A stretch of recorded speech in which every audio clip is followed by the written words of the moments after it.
Hi everyone, it's me Erica again. I'm coming on today to do a little different video. It's not yarn today, but I'm hoping you guys like it and can give me some feedback on it. My video today is going to be about a great book I read. It is called Fearless by Maxwell. I think his last name is Lucado. I don't know how to say it very well. It is called Imagine Your Life Without Fear. This book was so good. I loved it. It was just the points, the advice they give you, and it's a nonfiction book and it's a Christian author or whatever, and he just guides you and helps you and just tells you what you could be doing to make your life better. So I'll kind of go into the review. It starts out with this really neat poem, whatever. I kind of actually want to read it to you and tell you guys about it. It's really neat. It's called Fear of Not Mattering. Perhaps you don't know, then maybe you do, about Stillville, the village, so strange but so true, where people like we, some tiny, some tall, with jobs and kids and clocks on the wall, keep an eye on the time for each evening at 6. They meet at the square for the purpose of sticks, tall sticks upon which villages can be lifted above those that run down in the root. The less the least, the tribe of the two smalls, the not cools and have-nots who want to be tall, but can't because the giving of the sticks, their name not called, they didn't get picked. Yet still they come, with the villagers gathered, they press front to see if they matter.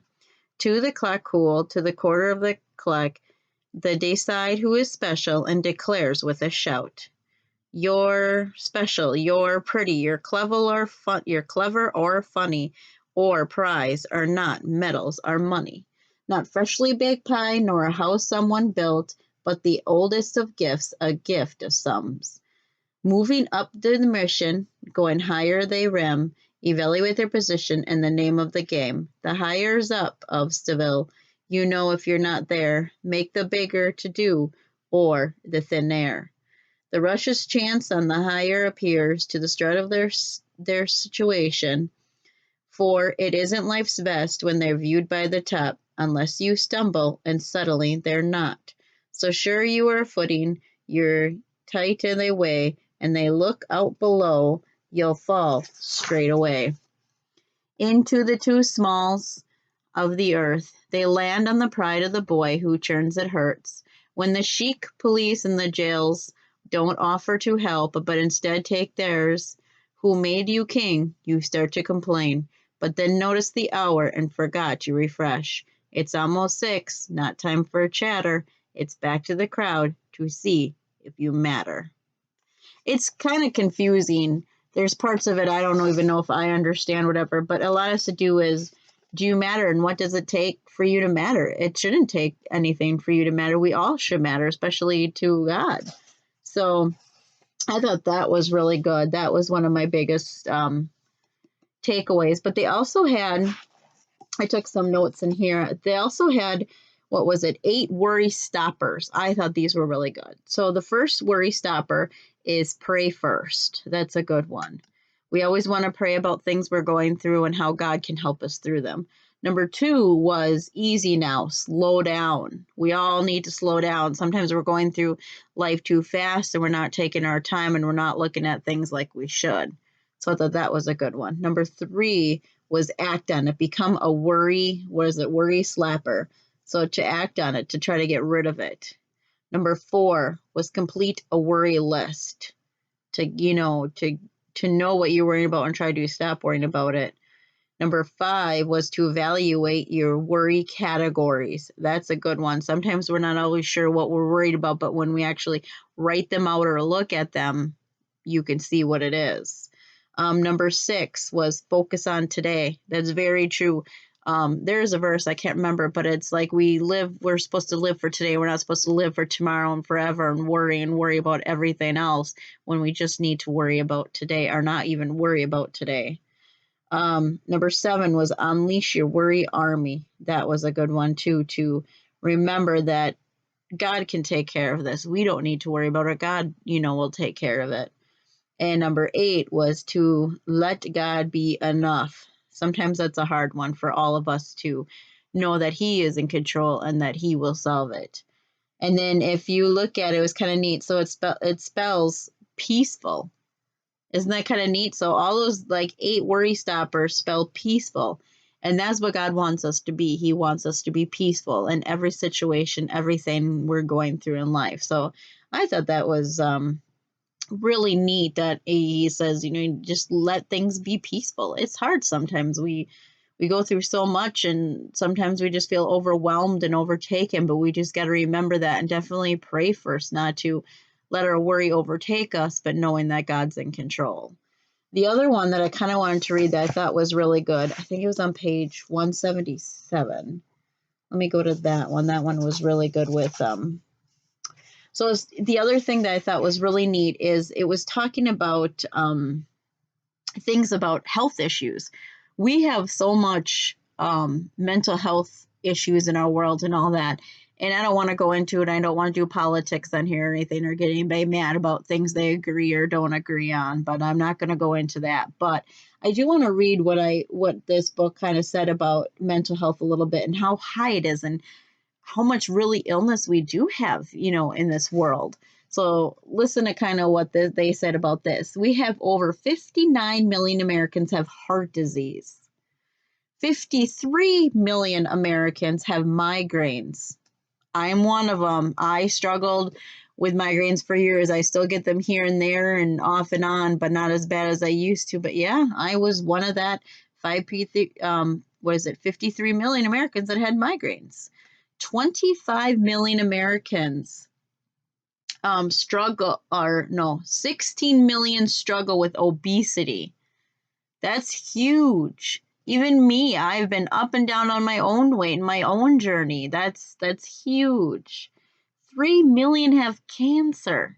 Cancer. Something you would think would be cured by now, but it's not. That's a huge one. Cancer kind of hits me hard at home. I have lost family members and friends and people I've known to cancer, and it just breaks my heart how many people it hits. And you never know when or what age. I mean, whenever you're going to get it, that's huge too. And the other one was 2 million have severe brain disorders. That was just remarkable reading about these health issues and all these things about Americans. What was the other one?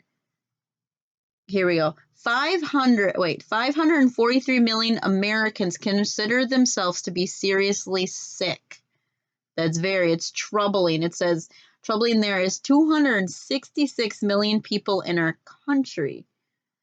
It's huge. I couldn't believe the numbers, I guess, on these. I knew they were big, but sometimes you don't know how big they are till you read them and stuff like that. But God definitely gets you through everything. He tries to help you with everything. And this book really opened your eyes. It's called Fearless. I definitely recommend anybody who is struggling with fear and how to overcome it and how to get good advice to, get over the fear, help so you're not so much fear. He's written so many other good books too.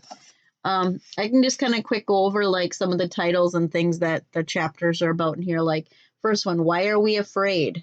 2, The Villagers of Stinville. The Fear of Not Mattering was the poem I read, and that's what chapter 2 is about, fear of not mattering.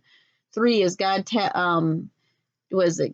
me off, fearing the disappointing of God. We all fear of disappointing the Lord. 4 was Woe Be Gone, fear of running out. That's a good one too. 5 was My Child is in Danger, fear of not protecting my kids. 6, I'm Sinking Fast, fear of overwhelming challenges. That's a good one. 7, There's a Dragon in My Closet, the fears of worst case scenarios. Yeah, we can't live in the what ifs or I've done that too. I'm like, well, what if this? But that's not happening. That's not the what ifs. We can't live with the what ifs and the woes and the worst case scenarios. It's not worth living like that. 8 is this Brutal planet, fear of violence. That's true. Our violence rate and killings and everything are huge, way too high. We shouldn't even have the violent rates we have right now. 9, make believe money, fearing of coming winter. That was a good one.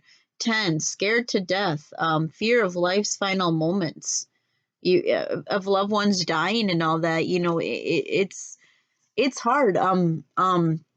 Grieving, for an example, we all grieve differently, especially if it's someone we've loved so much, like family members, friends, even spouses. Like an example, I lost my grandfather, and that was really hard for me. I mean, I was sad too with my grandma, but I was closer kind of to my grandpa, and I kind of struggled with the grief a little bit with that, but I had to know that God was helping me through that, and he did get me through that. But I did grieve probably differently than other people have grieved, because that was my way of grieving, and knowing that God was helping me through the process of losing a loved one. And that it was a really good chapter of knowing that someone is passing away. 11 is, what is it? Certified life or whatever, is fear of what's next, what's coming. We don't always know what's coming. God knows what's coming, but we don't always know what's coming. 12 is the shadow of a doubt, fear that God is not real. Well, I know that he is real, and some people do doubt him, and that's not good. We will lose the opportunity. We don't know who he is or what he does for us. 13, what if things get worse? The fear of the global. And it's true. What happens if things do get worse? But we got to know, if things do get worse, God's still with us. No matter what we go through, he's still with us. 14, the one healthy terror, the fear of getting out of my box. That's a good one. Comfort zones. That's a good one, because we all have comfort zones. I admit I struggle getting out of my comfort zone, doing things out of my comfort zone that I don't always like to do. But I know God's with me, and if he knows this is the right thing to do out of my comfort zone, like here's an example, I guess I could say with me, is making new friends. I get the fear of being hurt, lied to, all that, and making new friends. But I don't want the fear to hold me back from making new friends or talking to people or giving people chances that may or may not hurt me. And if they do hurt me, I got to remember it's not the end of the world, and I will be perfectly fine if they hurt me. But I don't want the fear holding me back to make a friendship that might be a friendship that might work as a friendship. So I'm hoping it works. Actually, I've been pretty blessed. I did meet a new person. Me and her just starting to kind of talk. I'm not going to say names or whatever on here. Me and her just starting to talk, and talk on Facebook, and then hopefully we do live pretty close that we can actually meet somewhere, get something to eat, take a walk, do stuff like that. So I'm hoping that turns into something. But I do have fear that I'm going to get hurt or lied to. So I got to overcome that to make that friendship work. And this book kind of gives you some really good advice, especially holding back the fear when God says, no, you let go of that fear and you do things that you're supposed to do. And I'm with you if it works or it doesn't work. So I hope you guys like my review on this book. I just wanted to share it because I thought it was a great, great book. I definitely recommend reading it. It's got some great advice and help. I would like to do book reviews at least once a month. I'm hoping you guys, maybe give me thumbs up, say, yeah, I would like to hear about my books, or like do a monthly book thing. This was my one for June. I'm not sure. There's a couple other books I want to do maybe for July, but I'm not sure which one I'm officially going to pick yet. And then when I read that one, I will do a review on my July one. So this one was June, called Fearless. It is called Imagine Your Life Without Fear. So please, if you can get a chance to get a copy of this book, read this book. Library should have it. It's an older book. It's not super new, maybe about a year or so old. You get this at your library. You can order this off of Amazon. So wherever you guys want to get it, whatever, read it. Definitely recommend it. Hope you guys like this. Thank you for watching, and we will talk to you soon. Bye.